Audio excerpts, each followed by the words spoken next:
Are you interested in the current state of the health industry? Want to know more about nutrition, natural medicine, holistic healthcare, and more? You're in the right place. Welcome to Nutrition Prescription with your host, integrative health and nutrition coach Angela Atkins. She dishes the dirt on a bunch of health topics with a social consciousness flair. Here's Angela.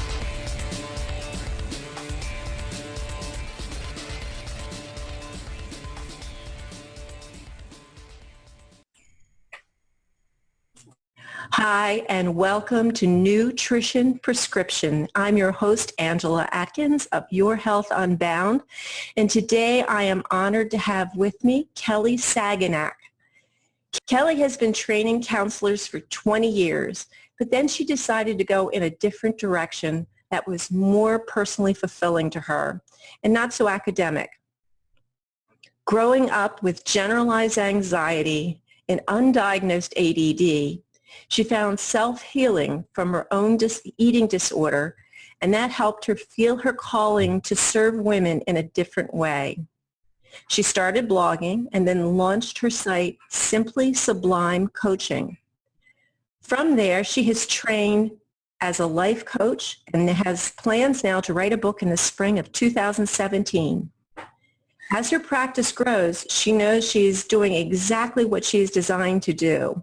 Her specific niche are female entrepreneurs who are distracted and anxious and use food to cope. Kelly's going to talk to us today about changing our relationship with anxiety. So welcome, Kelly. Thank you, Angela. It's an honor to be here. Well, I'm glad to have you here. And I understand today we're going to be hitting 3 specific things about anxiety. So I'm going to let you start out with the very first one and help us talk about how we change the way we think about anxiety. Yes, awesome. My coaching philosophy is causal coaching, and that's where we get to the source of our problems. And since my joy work is working with female entrepreneurs around distractions and feeling anxious, the perfect place to begin to address our relationship with anxiety is how we think about it. So often, and I've done this myself, trying to relieve anxiety over my lifetime, I've always been doing things to change how I feel.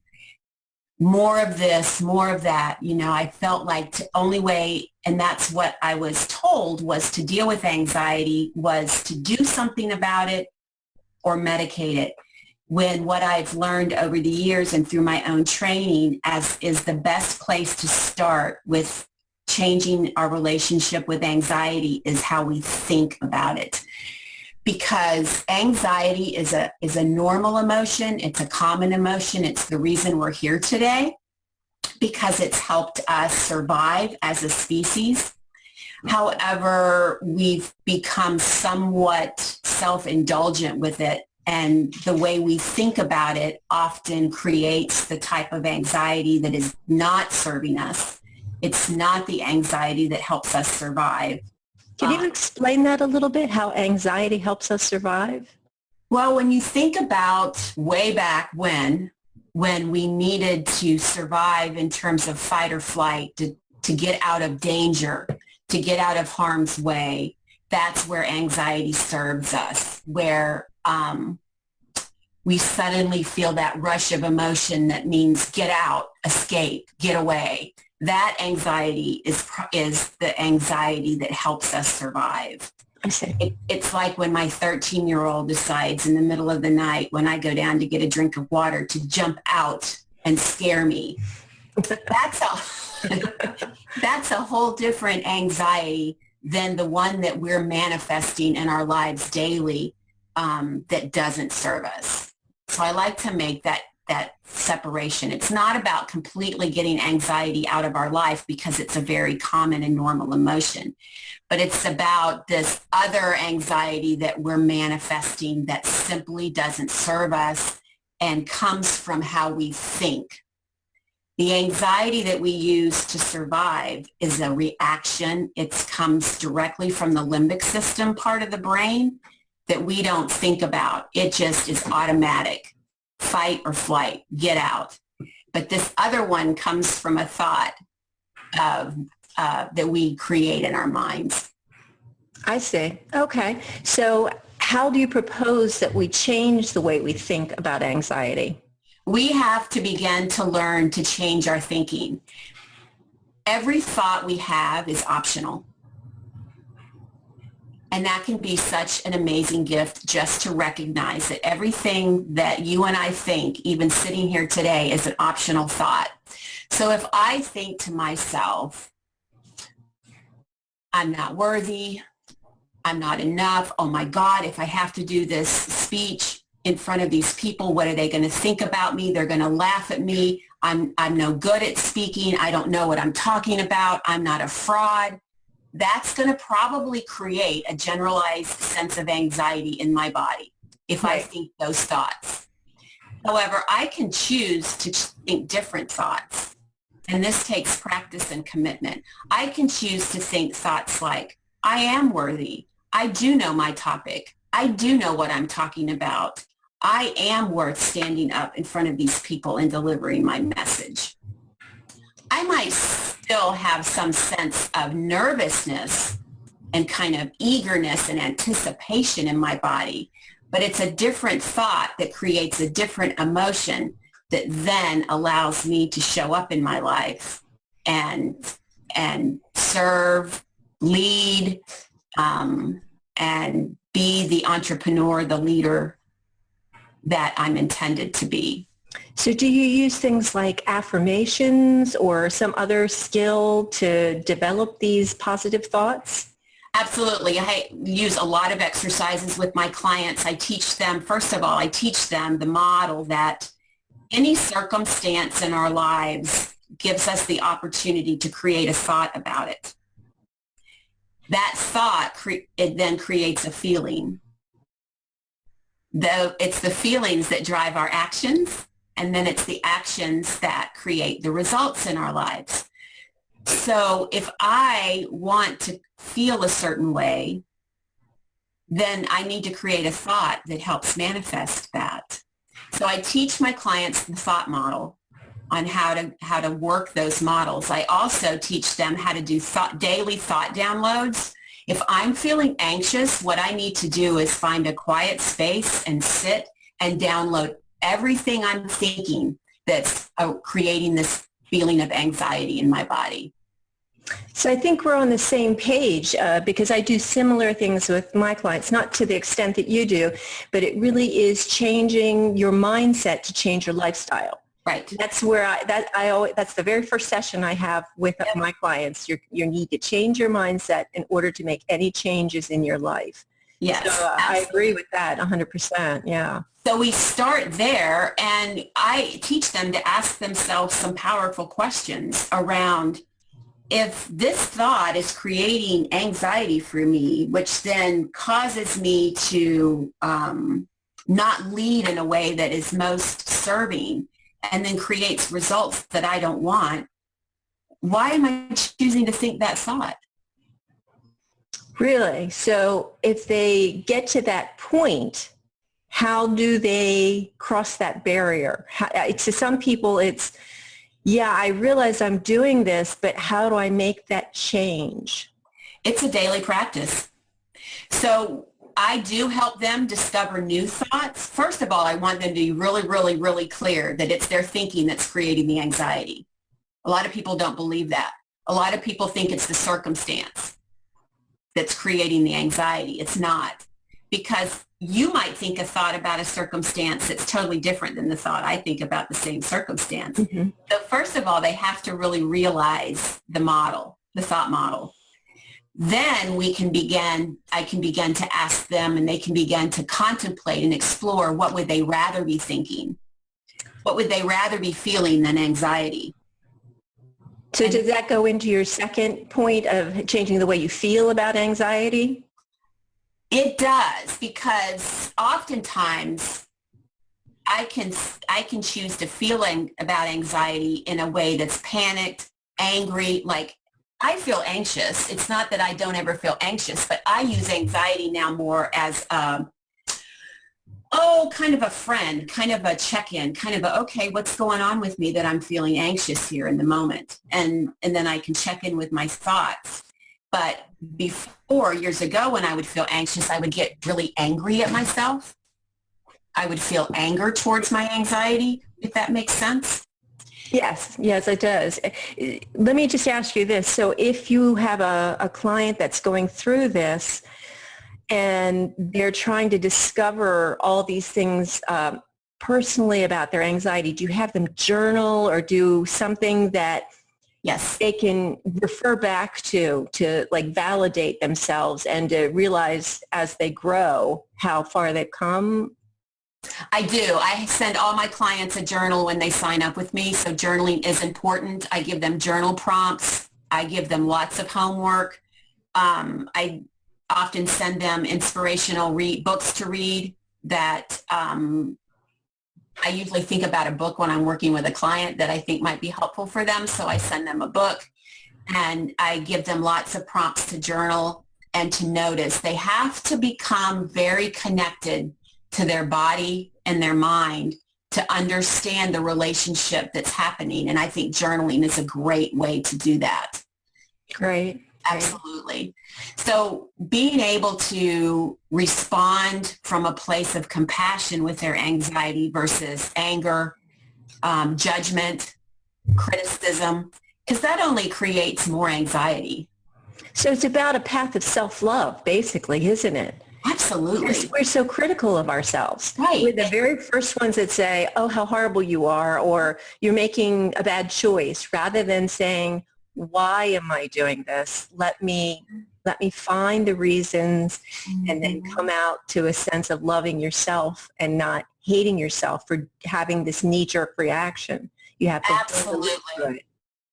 Yes, I totally believe that, because that has been one of the most transformative things for me and for my clients is when I feel anxious, not to suddenly judge it, just be with it from a place of curiosity, compassion, gentleness, kindness.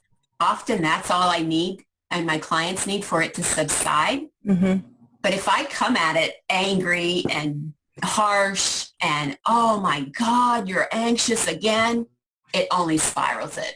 Right. And so that's what I mean by changing how we feel about anxiety. That makes perfect sense, because I have a feeling that we're our own worst enemies when it comes to things like that. We're quick to judge ourselves. We may not judge other people, but we're quick to judge ourselves. Absolutely. And we judge ourselves much more harshly. So if we learn to give ourselves the same kind of love and consideration we give other people, we'll come out from it feeling better and learning that the self-love will help reduce the anxiety. Absolutely, it does often, just to sit with it. And I think, too, what I notice is that because people are so afraid to feel the anxiety and they want to get away from it, which is then what often spirals women into eating, is to numb it, get away from it, let me do anything I can to not feel it. Is that your third point now? We're going into how we act towards anxiety? Mm-hmm. Okay. That we're so afraid to just sit with it that we start doing all these things that actually make it worse or harm our bodies. We either, the one area that I work with most is eating. We eat to try to get rid of it. But we can say openly that people do a lot of things to try to get rid of a negative emotion such as anxiety. Drink, use drugs, overwork, they over something. Right. Quote unquote, to try to numb out and get rid of that feeling of anxiety. So for me, how I help my clients react to anxiety or respond to it is just to acknowledge it, for one thing. Just notice it, acknowledge it. And then there's a variety of other actions that I can respond to anxiety with more compassion. Like if I have the space and the time in my day, I'll just take off for a walk. And often by the time I get back, it's gone. Do you have them do things like that? When you said exercises, I also thought of, the journaling, the affirmations, but do you actually have them do physical things that help relieve the anxiety? I do. I don't get to that until later, because I think what my experience has been is that we go to the doing first instead of changing how we think and feel about it. Right. Because I think when I change how I think and feel about anxiety, the actions that I tend to take are different. Well, don't you think that the actions then have so they're solidified in your mind then? You really know why you're doing it. It's not Right. you're just doing something. It's like somebody going to the gym who hasn't been to the gym for years. They'll go through the motions, but they may have really bad form and they wind up hurting themselves, and then they don't want to do it again. Absolutely. Absolutely. I have to know why I'm going to take a walk. I'm going to take a walk because my body is telling me it needs to move, it needs to stretch out, it needs to be with nature, it needs to get some fresh air. I also, though, teach my clients how to do belly breathing, which is in the freebie that I'll send you. That can be something I can do in my office if I'm working, if I'm about to give a presentation, if I'm about to meet with a client. I can't just go take a walk. So I could do some belly breathing, and then I can do some visualization. I could journal.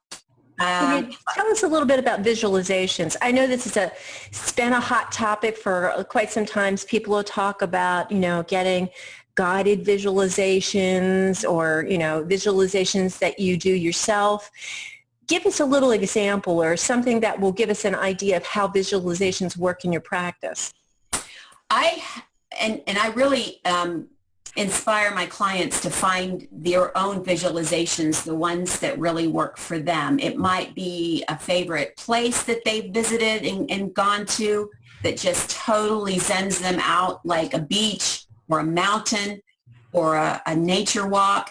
Like on my screen of my computer, you can't see it, but I have a picture of a hummingbird at one of the feeders. Oh. I absolutely love hummingbirds. And so just visualizing, sitting outside and the little hummers flying around and doing some deep breathing with maybe some music playing in the background if I have it. If not, just visualizing those hummingbirds can bring such a sense of ease to me. I know exactly what you mean. I carry my phone around with me everywhere I go. These days your life is on your phone. And when I feel slightly distressed, I just open it up and look at my screensaver, which is my dogs. There you go. I go home every day, and the first thing I do is I sit with them and I pet them, which I can feel my blood pressure coming down. Yep. You've worked all day, you're tired. So just seeing that triggers those memories, and that's exactly what I wanted to kind of put together, that when you change the way you think about it and how you feel about it, it all becomes so natural, which it doesn't feel like when they start with you. I'm certain that they don't understand how am I ever going to get there. And you know what, Angela, what I teach my clients and what I help them do is so simple. It's so simple looking back. But it's not in the middle of it. It's so difficult. Yeah.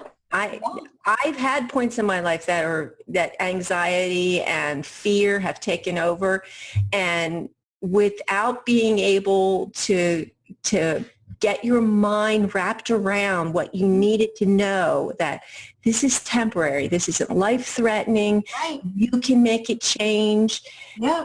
Without that, you just feel lost. You feel totally lost, and you feel like you're floundering. So getting somebody who can guide you, and I would think for the most part as a counselor, you feel like you're a guide or a mentor.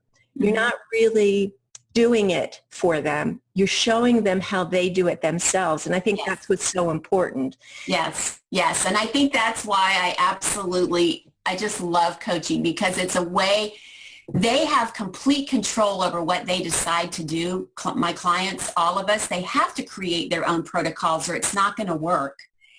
But it's holding them accountable, teaching them some different skills around thinking and feeling and acting, and then supporting them through that process of discovery.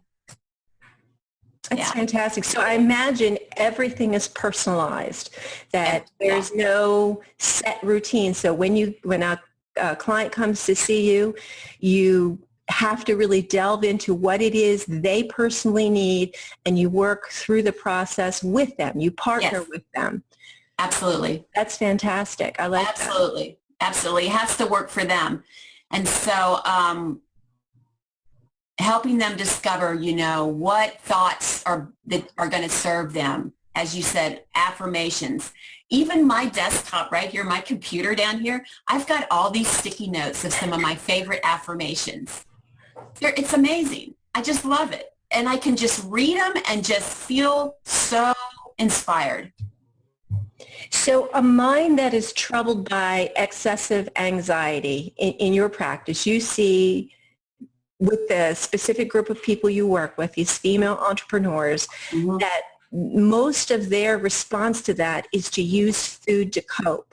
Yes. So give me an example of how you would take somebody through the process. I obviously know we don't have enough time to go anywhere in depth, but just like give an overview. If someone came to you, what they could expect to see in your practice. Well, the first thing that we have to do is get connected. And so I really want to know what it is they want to achieve. And oftentimes, I'm just going with some common themes. They want their businesses to thrive. They've got great ideas. They're bright, savvy, sassy women that know exactly what they want. But anxiety and distractions just totally are running the show instead of them. And so first and foremost, it's getting that journal out and beginning to notice what's going on in their minds and then what feelings are being created, which is usually anxiety, which then has them compulsively reaching for food, grabbing food, eating all day, eating at their desk, eating at their car, doing anything to get rid of anxiety, which then oftentimes then the women I work with are overeating, and so there might be some weight issues involved. So then I teach them about the 4 different kinds of eating so that they're very, very aware of whether they're fuel eating or joy eating or storm eating. Or That's interesting. I've never heard these terms before. Can you give us like a brief description of them? There's 4 that I've been trained in, and they start, the one that we want to ultimately do to be compassionate and mindful towards our bodies is fuel eating. That's when we eat just to fuel our bodies. It's pretty self-explanatory. And again, that's for each woman to decide what her fuel food is. There's fog eating, which is the one that's when we sit down with the bag of popcorn when we're watching the World Series. And by the time, and suddenly we're at the bottom of the bag and we don't even know how we got there. That's happened to, I can't tell you how many times that's happened to me. So that's that disconnection. Yeah. I don't even know if I'm full. I'm even mindful that I'm eating. I'm just eating. That's one that's so common. And then there's storm eating, which is the binge eating, where I exactly know I'm diving into the bag of Oreos when I get home, and I know I'm going to eat them, and I'm going to eat them all because I'm so anxious and I have to get rid of it. So storm eating is I know I'm doing it, and I'm doing it because I've got to get rid of these feelings in my body. And is that the primary type of eater you see in your practice? The primary that I see are fog and storm. Okay. And then there's joy eating, and that's the one where we schedule that, and I help my clients learn that it's not about never eating anything that you absolutely love. I love cheesecake. My son and I absolutely adore cheesecake. So if I want to have a piece of cheesecake, I schedule it. I know that I'm going to have it. I'm mindful that we're going out to dinner and he and I are going to split a piece of cheesecake. It's not I'm diving into it to relieve a feeling. It's more of a celebration. Absolutely. Very interesting. I've not heard about these types of eatings. I find it makes perfect sense, and I find that the fog and the storm, many people who are having trouble with anxiety are going to be in that range. I know before I got control of my own eating problems, I was probably in that fog eating a lot. I wasn't so much, I would say early on I was in this storm, but then I grew to get sick and realized that I was making myself sick. So I think without the awareness of what you're doing, it's so easy to fall into these patterns. So that's really interesting. I think that's something that people who recognize themselves when they listen to this and say, oh yeah, I fall into that pattern. You're the type of person that they need to come and see. You already understand that. You already know how to work with them. So I think that it's a great descriptor for people to say, oh my, that's me. And if I know why I'm eating or why I'm not eating, I can then begin to make choices about that and change my thinking around that. And if I suddenly become aware that I'm anxious and I'm eating, I can then choose to think something different and do something different than eat. I can meditate, I can play with my dog, I can go for a walk, I can do a number of different things, a visualization, belly breathing. I can have the opportunity to do something different for my body instead of compulsively overeating. And I have to say that I was trained in those 4 styles of eating from my coach training, which is from the Life Coach School. I need to make sure I put that plug in there. I didn't write those, create those. That's my training. But I'm honored to be able to spread that knowledge. Well, that's great, because I think that leads right into your offer for the listeners. And I think it's a really good one. For our listeners, you're willing to give a very special price on 3 coaching sessions with you. And I think that's a great start for anybody who has anxiety, especially your niche clients, your female entrepreneurs, because I know that today, there's so many people starting their own business, becoming entrepreneurs, and jumping into it without really being grounded to do it. And this is going to be a method of helping ground you. Yes. So I'm going to open it up to you to explain how people get 3 coaching sessions with you at a reduced price. Yes, I am offering 3 45-minute coaching sessions for $197. And I have a coupon code that I'm using, simply 3, the number 3. And all of this will be underneath the actual podcast. You'll be able to click the link and use the coupon code Simply3 to get the reduction. Her regular price is $697 for 3 sessions. So this is an amazing offer she is giving to the listeners, a reduction of $500. So you'll have that link right on the page to click. In addition to that, if you just want a taste of what Kelly does, she has a free offer for you called Changing Your Relationship with Anxiety, 3 Simple Steps. And I assume that expounds on what we were talking about today. It's pretty much, it's pretty much everything we talked about, Angela, in a 2-page PDF. Great, great. So we'll also have that link under the podcast. Just click those links, go through. You'll be able to connect with Kelly and her material, and she's at simplysublimecoaching.com. And there's contact information in the site also. Great. So if you want to get in contact with Kelly, please go to her website, simplysublimecoaching.com. Is there an email address they can get you at, or do you prefer the contact on your site? No, absolutely. It's Kelly, Kelli, at simplysublimecoaching.com. Fantastic. Thank you so much, Kelly. Really appreciate this talk. I think this is very helpful in this age of ever-growing entrepreneurs, especially women coming into the business who may have for years not been involved in their own business, either working for someone else or stay-at-home moms trying to make their way.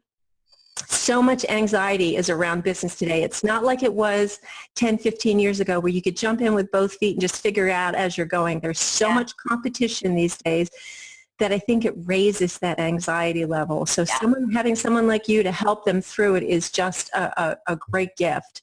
Yeah, it's my honor. Well, I am so pleased to have you here. Thank you again, Kelly, for joining me.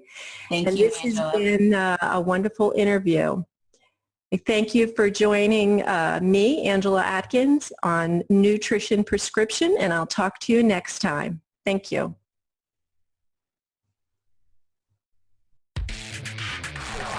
Thanks so much for listening to Nutrition Prescription with your host, Angela Atkins. Find her online at yourhealthunbound.com, Twitter at Angela C. Atkins, and Facebook.com/Angela Atkins HN Coach. We'll see you next time.